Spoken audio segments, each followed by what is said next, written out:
everybody. We got a great one today, for a change, because it's all politics today. My guests are Justin Barasky and Rachel Bitecofer.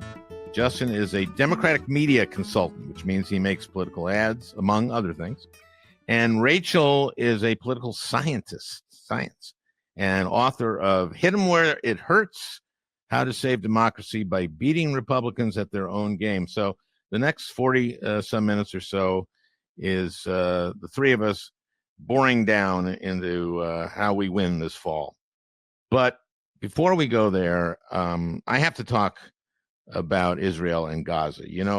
I've talked about this a couple times before, and if you've heard me, I am a supporter of Israel's. And in the immediate wake of Hamas's hideous October 7th attack, I thought it absolutely right for President Biden to have Israel's back. But back in January, I spoke about my reservations about how Israel was conducting this war and said then that Israel was dropping 2,000-pound bombs indiscriminately in some cases, killing now more than 33,000 people, most of them by far civilians. And yes, Hamas deliberately embeds itself with civilians. And no, I don't think Hamas cares how much the civilian population is suffering. In fact, I suspect it's quite the opposite.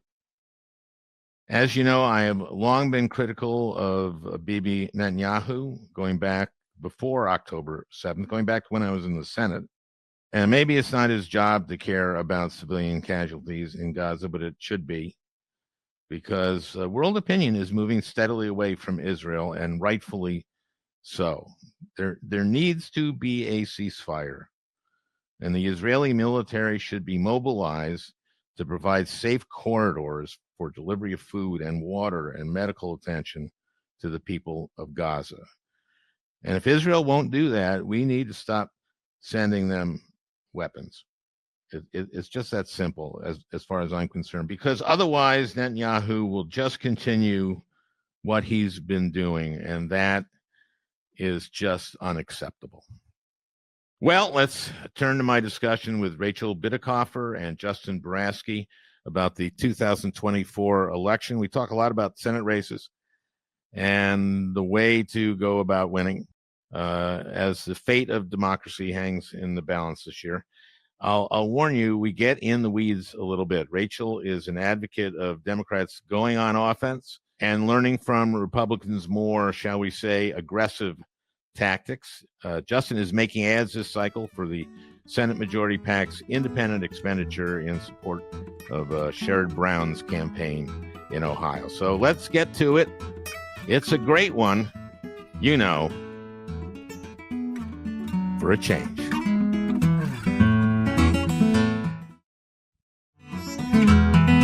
Rachel, first of all, you're a political scientist, right?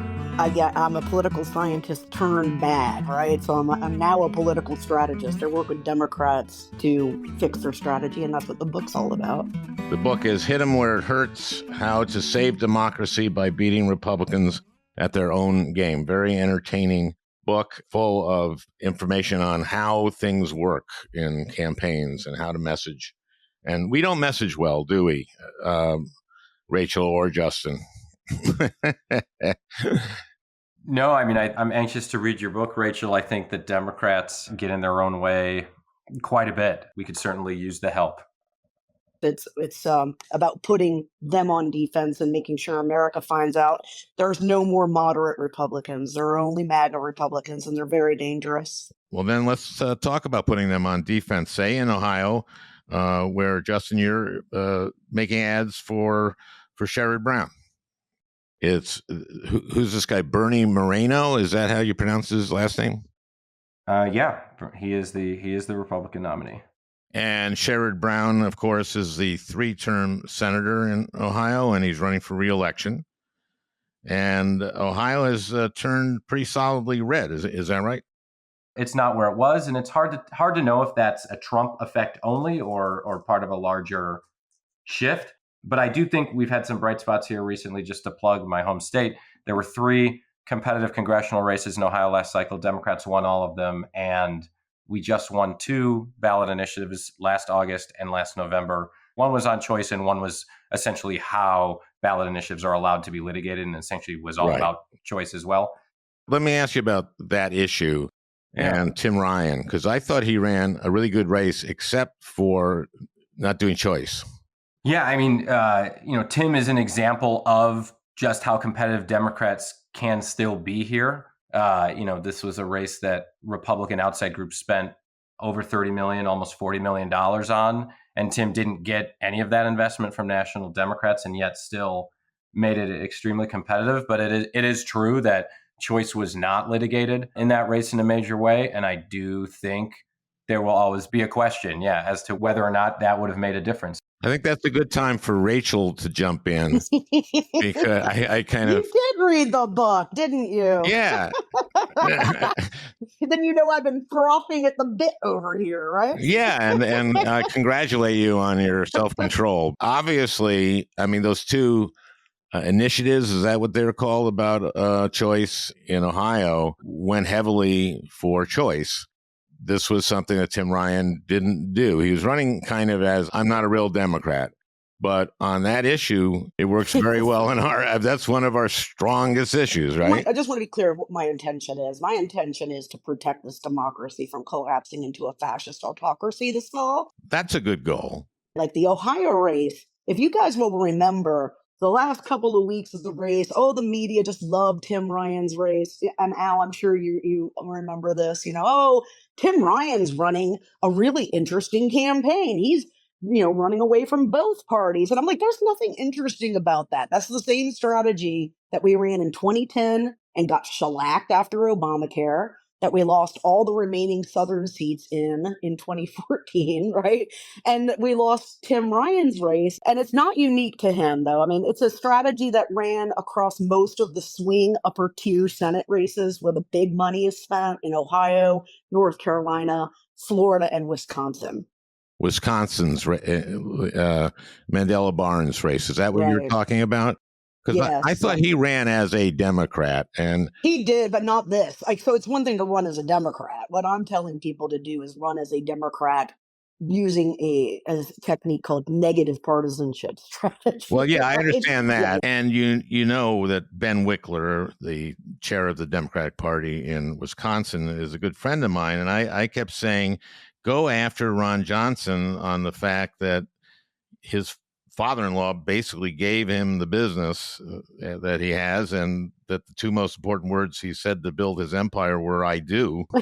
And Justin, you were involved? You were involved in Mandela Barnes' race, right?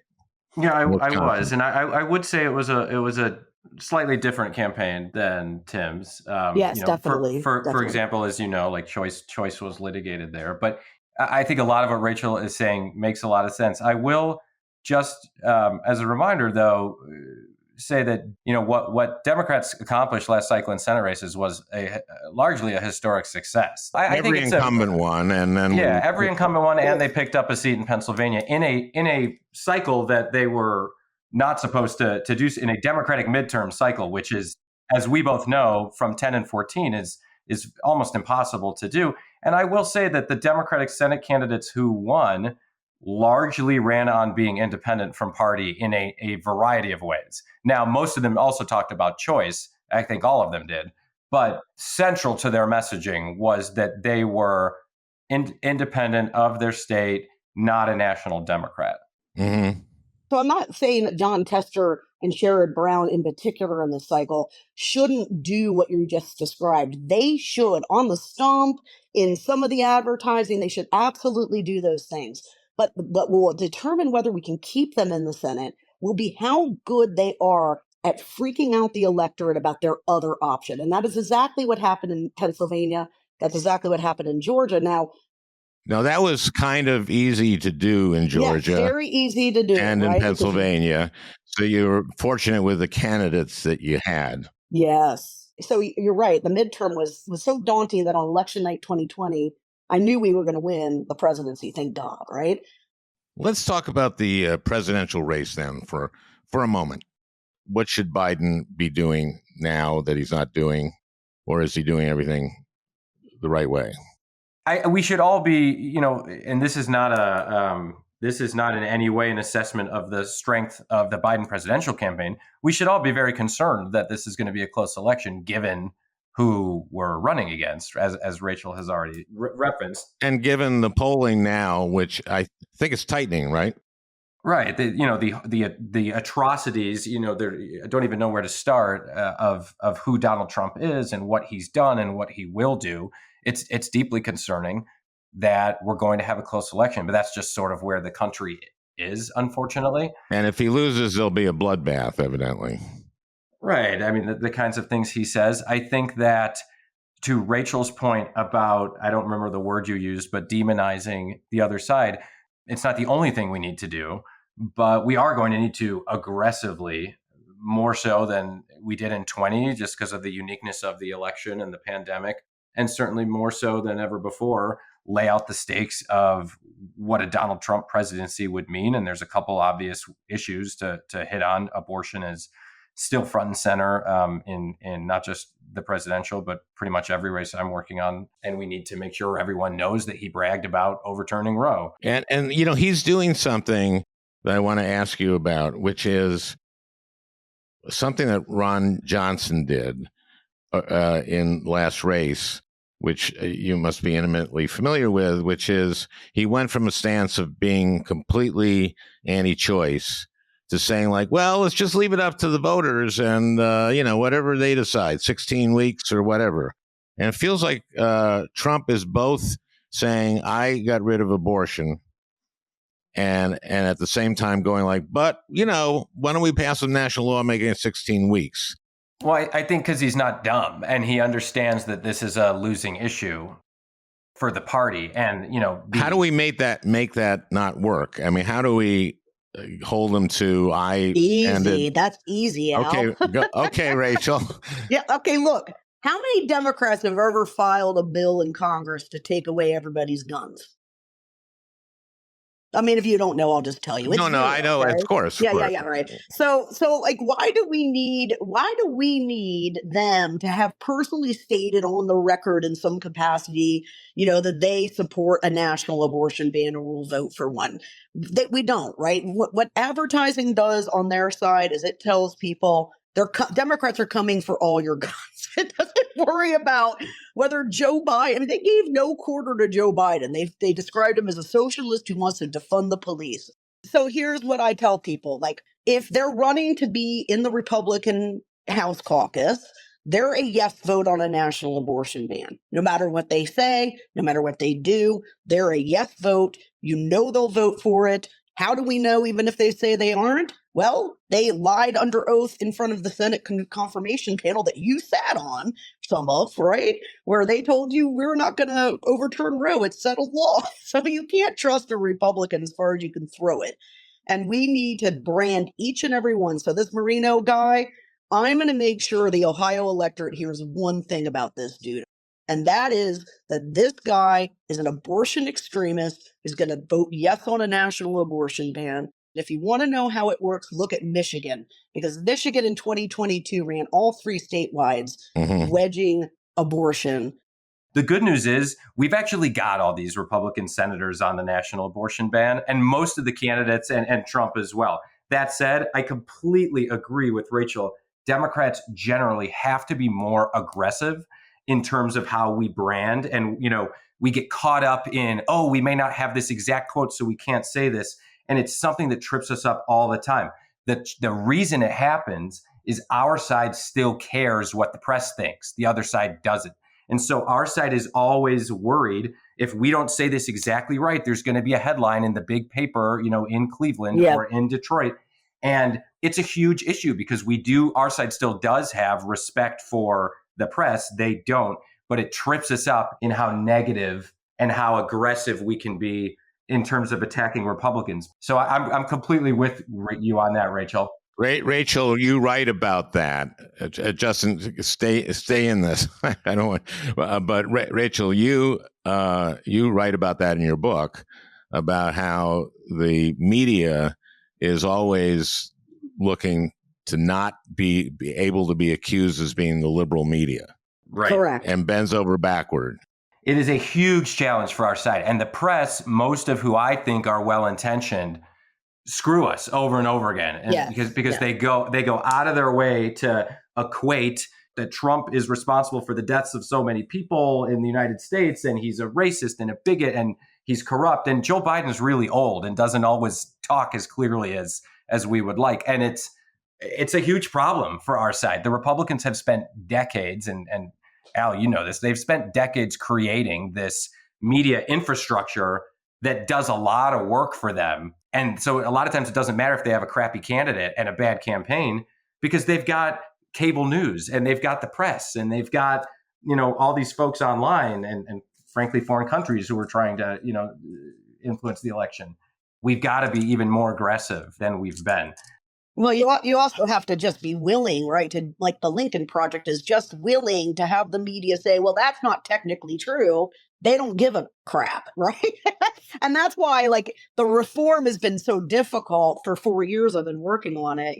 First, but you can be technically true. You can be technically true. Yeah, that's why everything I'm asking people to do is true. I'm not asking anyone to take a life. I'm just telling them, look, regular people have no idea how crazy modern Republicans are. And they will never know, because they don't watch any news. They don't read political news. They don't read the New York Times. They don't even watch local news most of the time. And even if they did, they wouldn't see it on there, right? So we have to tell them that the Republican Party has radicalized and is a threat to them directly. When did they start paying attention? Justin, they do start paying attention, but it's not right now. For the most part, they're not all that dialed in right now. All of us are, and activists are, and people who may never miss an election are, but a lot of them aren't going to start dialing in until after Labor Day. It's still important that our campaigns are communicating with voters before then, because yes, you guys should be pounding it all summer. because it takes a long time to drill in a message. Well, what works so good in Michigan is that the Gretchen Whitmer campaign defined Tudor Dixon by August as an abortion MAGA extremist. Okay, like that woman never could gain traction because they hammered her so hard before the gate even opened. By the time the gate opened after Labor Day, that race was off the map, and we weren't even talking about Michigan being competitive, right? And that's when I knew we were going to thwart some of that red wave. 2022 was, we were all scared of this huge red wave, and it turned out not to be. Only because of Dobbs, though. If Dobbs hadn't happened, so I'm running around telling people, look, you got to brand Republicans as extremists, as MAGA extremists, right? And then, they're a threat. They're a threat to people's personal freedom, blah, blah, blah, blah. But it's very abstract, right? What Dobbs did, especially for candidates who are risk adverse. So, Sherrod Brown's going to be risk adverse. John Tester's going to be risk adverse, right? So candidates who are risk adverse to try something different to win office when they've won previously on the old strategy, it's very hard to do. But the benefit of that transition is you could find yourself outpacing your opponent by October, right? And putting the race out of reach for them. And we really saw that happen in 22, where it ran Arizona and Michigan in particular. Those were essentially Trump-picked candidates. Maybe not in Michigan, but in Arizona and Nevada and Pennsylvania and Georgia. Marina's Trump pick too, right? Isn't he? Yes, Trump he is. Yes. All right. I mean, that was money well spent, in my opinion. And look, Republicans, at least in Senate races and in other races across the country, there are a lot of Trump candidates out there again. There's Blake Masters in Arizona last cycle was a Trump candidate, and now Carrie Lake is running there, and she's probably even more of a Trump candidate. And they are definitely their own, in a lot of the ways that we are, in terms of our strategy and messaging. They're definitely their own worst enemy when it comes to nominating candidates, because these are deeply flawed folks all across the country, especially the ones Trump is behind. This looks like, have you seen the polling in Arizona? I think it'll be a very competitive race. And on the presidential level, the same thing, right? Yeah, I think it'll be competitive all around. The fact that they're running someone who supports a national abortion ban and denies whether or not the election was legitimate in 22 and 20 is something we should make use of every day. And I sort of don't see how she wins because of that. If you're not a Trump voter, it seems to me you don't vote for her. We'll see what Trump wins, but in presidential years, do people vote more solidly on ticket? I think you said that in the book, actually. Yeah, I mean, party. It used to be that there was more ticket splitting. Okay, so somebody might vote for Eisenhower for president and then vote for the Democrat at the Senate level. And at the beginning, you were talking about the changes to Ohio, so they are like permanent changes, right? It's because politically, the two-party coalitions have been in a long realignment ever since the Civil Rights and Voting Rights Act in the '60s. They've been resorted. Well, there was a big in 2010. That election is what allowed Ohio and Wisconsin and other Yes. states to gerrymander their states. So that's why Ohio has a very lopsided legislature and has carved out congressional seats to their advantage. And the same has happened in Wisconsin, but Wisconsin has reversed that finally, which is a huge victory. Yeah, and Michigan too. Yeah, I mean, I have hope for Ohio. Like, I don't feel like Florida, Texas, or Ohio are out of reach if we stop running against our own brand and understand we're in a brand environment. If party label dictates the vote choice, and it does for 90% of the electorate, so if a place like Ohio, you've got a pool of maybe 10%. Well, aside from choice, where else do you talk about our brand? What other issues? Well, I mean, healthcare is a great example. Mm-hmm. Well, healthcare was the reason for 18, and that's how we flipped all these House seats, because there were suburban folks who get their insurance from their workplace and knew that they were covered for pre-existing conditions. They learned what was in the Affordable Care Act when they tried to get rid of it. They didn't realize what it was in it until then. And now they really like it. And now red states have adopted Medicaid expansion. Yes, exactly. So healthcare is an issue we win on. We could win on a lot of issues. We should be winning on the economy, right? Like we can't allow them every cycle to have the most. So like if you look at public opinion, what average people know in Ohio, who many Republicans will go and vote on, is that the Republican Party stands for low taxes and they're good for the economy and good on national defense. It's called issue ownership. And you all three of us know that that's wrong, right?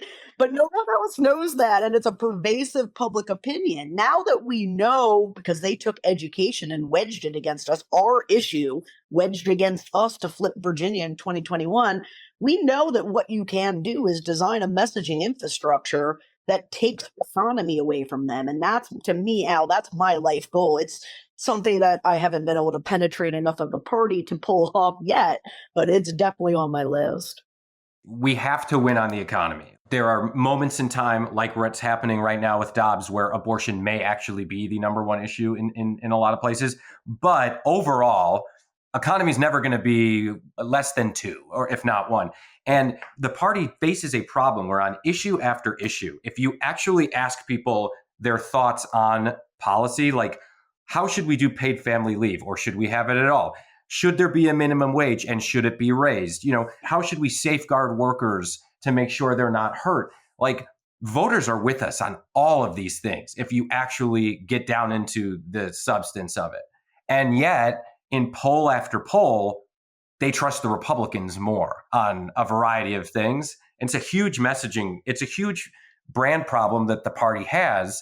And I don't know if, I think Rachel, probably you agree with me on that. I don't know if we have the same ideas on why. But like the Democratic brand is not good. And yet they're with us on all these important issues. Like look at state by state by state. We're winning on abortion by 5 points, 10 points, 12 points. And yet if you ask people in Kentucky who voted the right way on their abortion initiative about the Democratic brand, it's in the toilet. Bashir ran an ad on about a girl who was raped when she was little and had an abortion. So he knew to run that in Kentucky. On the economy, it seems to me that people were still in shock, and hopefully this is wearing off, of the inflation, which was up to 9% at its height. Mm-hmm. And we hadn't seen that since the 70s, right? about Yeah. the 70s and then early 80s. That's what helped Reagan, win his landslide in 84. And it helped him win in 80 because inflation was so high. I think people still go to the store and think that, ground beef is more expensive than it was 4 years ago. But if you are better off than you were 4 years ago, that should play well for us if we make that stick. How do we make that stick? Well, number one, you had to wait for this year because otherwise it's here prior pandemic. So like now the question, are you better off than 4 years ago? Well, 4 years ago, we're all Googling how to get toilet paper and make our own from home, right? Like it is, this year, that question is very poignant. And I think we've already seen the Biden campaign make use of that frame in one ad. I expect they're going to hammer it quite a bit because there is a collective amnesia about how bad Trump was. Again, nobody reads the news or knows anything that we know. Trump doesn't exist to them right now, hasn't existed in 4 years. And we need to remind them how it felt to have him in charge of their lives. Right? One thing I think we should run is that press conference where he said you could inject bleach. Yeah. Biden brought it up in the debate, one of the debates in 20, and Trump said, I was being sarcastic. And I would play, I was being sarcastic and then play play 15 seconds of him saying, because he wasn't being sarcastic. He was being a moron. I mean, I get it. Yeah, I get the impulse on that. For me, I would overlay his talk about hostages on Jan 6 with the footage of the insurrection, because to me, like that is just incredibly powerful. You mean calling those people hostages? Yeah. You got because all they're in these prison. men. He's on the stump. They make him stand to sing the national anthem to these insurrectionists. Okay, you cannot remind the swing bucket enough that these people are insurrectionists. Well, I mean, okay, you guys do ads. Do you do a guy, spraying a cop or hitting a cop? Yeah, we actually made an ad last cycle very similar to what you're saying, Rachel, where Right. where we had I can't remember if it was America the Beautiful or My Country 'Tis of These playing over the insurrectionists. But I do think there's something to, like, we do need to remind voters of the chaos and sort of the fear that enveloped the country when COVID hit, because there was someone in office who had no idea what the hell they were doing and No doubt. didn't seem to care. And that's ultimately why Biden won. Right. He ended up winning the primary and winning the general because I think people who otherwise might have reelected Trump had COVID not hit were like, oh my God, all the things I was worried about with this guy, now that we're facing a crisis, are true. And we got to get someone who's calm and collected and can bring a sense of normalcy back. Yeah. I agree. Yeah. Bringing people back to 2020 out, like the 4 year ago question, critical, because everyone remembers those feelings. Like there's certain commercial jingles that will come on my TV that they bug me because they played so much during the pandemic. It's pretty poignant. But I do think to be effective though, you got to tie the deaths to Trump. I mean, the fact is, he was killing over 3,000 Americans a day with his mismanagement. Well, we have to be a little careful with that. His ineptitude, led to those deaths. They would not be careful with it. Who killed down in Georgia? Who got killed by the immigrant? Riley, right? They made him say her name, right? That who's personally responsible for her? Well, that death? was a murder. That was a murder, but it wasn't. Yeah, but it's Biden, right? They're saying Biden has blood on his hands. The rhetoric out of their side, in other words, is going to tell people that Joe Biden killed. They're pulling out local people, right? As we should be doing with abortion bans, just like that ad in Kentucky. They're highlighting. Well, how do you counter that, though? How do you counter? We have to do it. We don't do it on defense. We don't do it on that issue. They want us to talk about immigration. What we should be doing is counter offense, always, never defense. And what we want to do is do the same thing to them about abortion. And in particular in Florida, and within 3 weeks, we're going to start having women under that 6-week ban. And it's not going to be long before some of them are sitting in Florida hospital parking lots bleeding and waiting for sepsis, just like they're doing in Texas, right? We have to bring those stories into the living rooms of the swing suburban women and let them see it. And if we do things like that, I think we can definitely hold seats like Ohio Senate and pick up some of these seats that we need to hold the Senate majority this cycle. It's going to be a very, very heavy lift in the Senate map this cycle. Trump said, let's not, don't do that border bill, right? Yeah. Is there any way we play that? I mean, I think there is. I agree with Rachel. We don't want to necessarily fight this election generally on their playing field. But I do think that voters also want to hear their fears and concerns acknowledged. So where immigration is a big issue, and there are some states where it is a bigger issue than others, we do need to at least acknowledge that there is a problem and lay it at the feet of every Republican senator who just refused to take up the most bipartisan and frankly toughest immigration bill that was in Congress in modern history. So I do think, there are going to be places to do that. One thing I thought Democrats did really well in 22 and why they were able to hold the Senate in the face of everybody saying they wouldn't is they did a great job acknowledging voters' frustration and fears about inflation. And most of them in their advertising, when the candidate was on screen, talked about the high price of groceries or the cost or gas. And so we have to, while being more aggressive than ever in reminding voters of the chaos and the fear and all the negative that will happen under a Trump presidency or a Republican senator or House member, we need to acknowledge where voters are too. And I think that's something Democrats got away from for a while, certainly in the 2016 election. Is this antithetical to what you suggest, Rachel? Because seems to be an area here where Justin is saying you have to acknowledge that issue, and you're saying don't play on their ground. Yeah. I mean, there's always an issue, right? So number one, I'm looking at a dollar, right? What percent of this dollar am I going to spend in which thing? Okay. In Virginia in 21, the election got defined by their issue of choice, CRT, because they ran on CRT. A critical race theory okay. That was a completely bogus. Youngkin said, the day I become governor, we stopped teaching CRT, critical race theory, in our schools. Well, they weren't teaching CRT in the school. And I don't know why the governor didn't say, we don't do that. It's not taught anywhere. That's the problem, Alice. That was exactly what we did do. He ran all his closing ads, basically McAuliffe, A, defending books in school, and B, pushing back the facts about CRT, right? So where I say, we can get word into, they're responding because we don't want to ignore highly salient issues, but we don't want to do it that way. What we want to do is when they mention the word border security or immigration, you get out the message, Trump killed border security. Okay. We have a billboard in Las Vegas right now.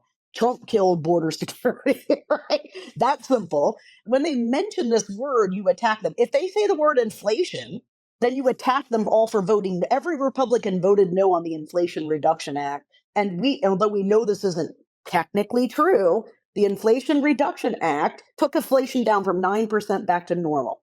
Okay. That's all we got to say. We got a credit claim. We got to be willing to say stuff that's hyperbolically. That does, Social Security. We don't have to worry about the fact that technically that's not our retirement yet. We just have to talk to normal humans because normal humans have a 5th grade, 6th grade reading level. They don't know anything about Congress. They know there is a Congress. Maybe that's about it, guys.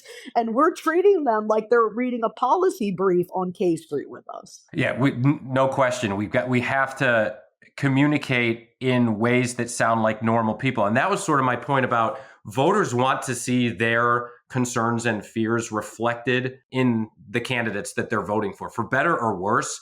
A lot of the reason that Trump has been able to do so well in the eastern portion of Ohio, the Mahoning Valley, where Democrats used to win by a lot, is people saw this guy who didn't seem like a politician because he certainly wasn't guarding what he said, express anger and outrage over the fact that people were stealing from them and they were getting screwed. And even though Trump is full of it, they all felt that way.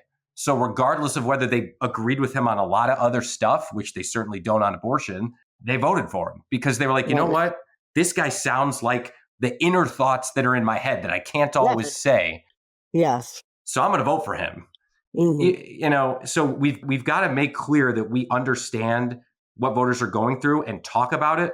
But I completely agree with Rachel. Like, we need to claim credit for things in succinct and clear ways and not get into, percentages and all that. We just have to say that we made things better. How does Biden take credit for the economy when people are, if you ask them, how's the economy doing, it's underwater in terms of public opinion? Yeah, and here's the thing: is the data analytics are all above water, right? And if nobody is telling them the economy is good, you shape public opinion, right? Public opinion is something you manipulate and shape, and you can shape it and manipulate it to take something someone has never heard of, CRT, and 11 months later make it the number one issue. Well, they have a network. They have Fox. They do, but they have us too, and we have our own assets. We can't sit there and say, well, we don't have a Fox, we don't have right-wing media ecosystem, so I guess we can't do it. We can do it. We can't do it their way, right? No, I'm not saying we can't do it. I'm just pointing out that there's a difference. Fox is different from MSNBC. And in the book you do. But it is a problem. It is. Oh, it's a huge problem. Our infrastructure asymmetry, Al, we need billionaires. We need billionaires who don't want to live and have their children live in a fascist corporate hellhole to be chipping in and building infrastructure like ALEC, like the Federalist Society, like Judicial Watch, like the Heritage Foundation. Let's explain what these things are. ALEC is the organization. American Legislative Exchange Committee. They basically, if some state passes a law that is, a bad law, they'll copy it and bring it to other states, right? Yeah. Oh, yeah. That's why they were able to ban trans people across red states within like 4 months of 2020. Yeah, that's a good example. Yeah. And ALEC is an organization that's incredibly well funded and writes these identical bills in all these states and gets them passed. And we don't have that kind of infrastructure. Nope. We don't. And it's why our campaigns are so much more important than the quality of our campaigns and candidates are so much more important than theirs. Like, they can run all these candidates that we sort of view as terrible, and they can raise less money, at least on their campaign side. On the dark money side, they usually have more. But it makes our campaigns so much more important because we don't have the network that they do. We just don't. You're so right. I mean, that's where all the money is going to go through the murky races. And that's why I'm committed to trying to get as many of these races on the swing map from the state ledge, House, Senate, Gov. And Biden's going to be doing it from the top down already to run this new wedging style of strategy because it's in making best use of the money that we have, because we don't have big money. We have money going directly to campaigns, and the campaigns are the best resourced entities in Senate races that we're going to have, Am I right that a campaign pays less for airtime than the dark money? Certainly on television, yeah. And as far in infrastructure, they far outpace us with organizations like ALEC and the Heritage Foundation and all that stuff. There are billions sunk into all that stuff. But on dark money, do they outspend us on ads for campaigns? I think they do. Yeah. I mean, they do. I mean, it's different campaign to campaign, but like you look at we talked a little about JD Vance. In 2022, his campaign was entirely funded in his primary by one guy. Like $15 million was spent from a super PAC for him. He barely raised any money, and he still won the primary. So yeah, they tend to have more. I mean, we have ours, but they tend to have more billionaires, as Rachel was saying, who are, I haven't even read the story yet, but I saw that Trump's bond was posted by some guy financed it for him. So they just have that kind of stuff. And then, Fox News is worth more than any of it, in my opinion.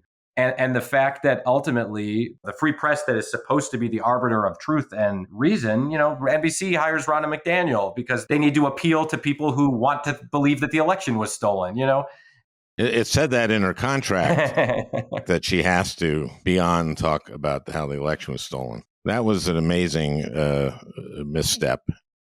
Yeah, amazing. And it just shows, like, think about the executives that made that decision. It didn't even occur to them that Rachel Maddow might have an issue with this hire, right? Like, it goes through. Like, are they even watching the programming they're creating in that C-suite? I doubt it, because again, nobody watches the news like we do. Nobody knows all the intricacies of politics that we do. Even the C-suite level people who manage to put themselves in complete controversy. I think that move was just a brain fart. I mean, it was just, Yeah. maybe they just didn't research her.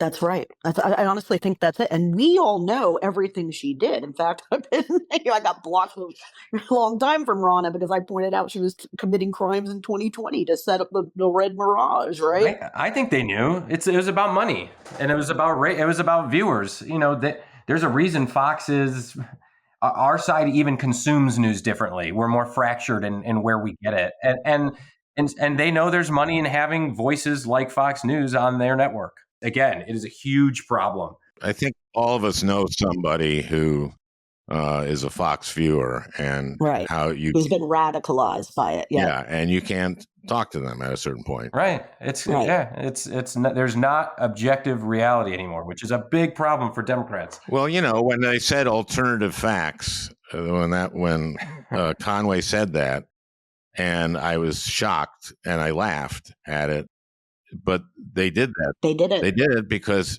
Trump said there's fake news, and if there's fake news, that means there's fake facts coming out, and so you need alternative facts to correct the fake facts and from fake news.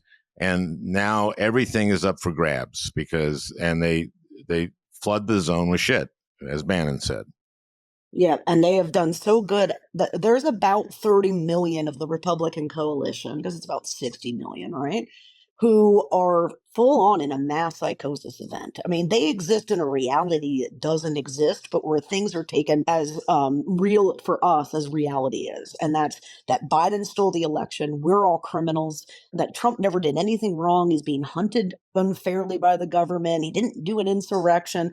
Like, the COVID vaccine kills you. It's intense. If you monitor right-wing media, which I have to do for my job, it is incredibly intense. And so we have to accept that we're 10 years down this hole now. They've been running this propaganda system extensively since 2010 and has institutionalized and perfected this system. And when we look at 2022, who is the better candidate in Ohio?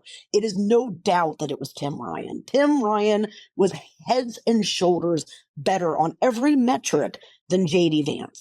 But that a lot of electorate went in there that votes for Republicans, and that's not in that mass psychosis group, and they voted for him based on brand assignment of good for taxes, good on the economy. And they voted for a man who wants to fund Ukraine aid, right? They never once heard through the advertising, the only vehicle that has a lot of money to reach people with, they never heard JD Vance is a MAGA extremist who's going to steal your freedom, your Social Security, whatever it is, right? Justin, did they never run that? We did mention Ukraine. A lot of the negative advertising focused on the fact that Vance had gotten prominent and taken advantage of Ohio's opioid crisis, which is a huge issue in the state. And look, Tim actually did fairly well with independent voters and white voters, especially given that it was a midterm, where I think he struggled was in the urban centers. Turnout in Cleveland, Columbus, and Cincinnati was way down. And part of that is the natural downturn that you have in a midterm of an unpopular Democratic president. But yeah, that's really, like, if turnout had been similar to a presidential election, if Tim had been running, I always say, if Tim had running in 2018, he would have won. If he'd been running in 2020, he might have won. It was just not friendly enough of an electorate in terms of Democratic voters. This year will be well, here's hope. Yeah, that's presidential year. Yeah, I mean, that's why I like the Whitmer campaign. They didn't leave anything to chance. You have one message: these people are MAGA extremists coming for control of your body. And it does two things. It mobilizes that turnout problem, and it also pushes swing voters into voting for Democrats. That's why it's so powerful of a strategy and very effective. Because she was an incumbent and they knew her. Yeah, I mean, honestly, I don't think Sherrod would have very good odds if he wasn't a long-term incumbent. Both him and Tester were very lucky They're like the mansions of West Virginia. And I'm not saying voting wise, guys. I just mean electoral situation wise. They're the mansions of Ohio and Montana, two states that have been de-aligning and moving to the right, but they have reputations that they can run on that are very, very solid, very local based. I mean, Sherrod Brown is Ohio. John Tester is Montana. Those are things that base level you need to hold on to one of these de-aligning seats. But I do think the strategy will be the difference maker in 2024. Those are maybe two of the most at risk, but there's a lot of other ones that are at risk, right? Oh yeah, we got a hard map. We have to win. Number one, I would be crushed to lose Sherrod. I was crushed when we lost UL. I can't handle losing Sherrod and John Tester, okay, because I love them both. So we want them in there. But more importantly, we need them in there because we lose West Virginia. That's our 51st seat. That puts us at 50-50. Right. We have seats to defend in Arizona and other places. It's going to be a very close map. In Nevada and Michigan. Yeah. Pennsylvania, Wisconsin. Yeah, and that means Florida becomes, with this abortion initiative on there, it's not that we might want to compete in Florida. We have to go compete there. We have no choice. And Rick Scott is incredibly vulnerable. I don't know how you can't run in Florida, wedging how terrible Rick Scott is. He wants to steal Social Security and Medicare and proposed a $4,000 tax hike on middle class families when he did that 11-point plan. So like you go into Florida, you've got $1, you spend 70% making sure you tell Floridians what a shit show Rick Scott is for them. Yeah, I would also add Texas to the list. I mean, that's Colin Allred, right? Yeah, he's running a really, really strong campaign. So I think Democrats have made that competitive as well. So putting Texas and Florida on the map are crucial given how many states we're defending in. Though I will say Senate Democrats, nobody said they were going to take the Senate back in 20. They did. Nobody said they were going to hold it in 22. They did, and they gained a seat. So I'd certainly not bet against them. It's a really strong group of candidates. It's a really great operation at the DSCC. If you go state by state right now, I kind of like where we are. Okay, you guys. I think we're done. I think we nerded out, huh? I think we did. I think this will be a good one for the political junkies. But I think it's important that people turn out to not just to vote, but to work and knock on doors and just get involved, because this whole election is about our democracy and holding it. Rachel, Justin, thank you very much. Al, thanks so much. Thank you. It was a lot of fun. Well, I hope you enjoyed listening. That beautiful music is by Leo Kottke, the great Leo Kottke. I want to thank Peter Ogburn for producing this podcast. We'll talk again next week.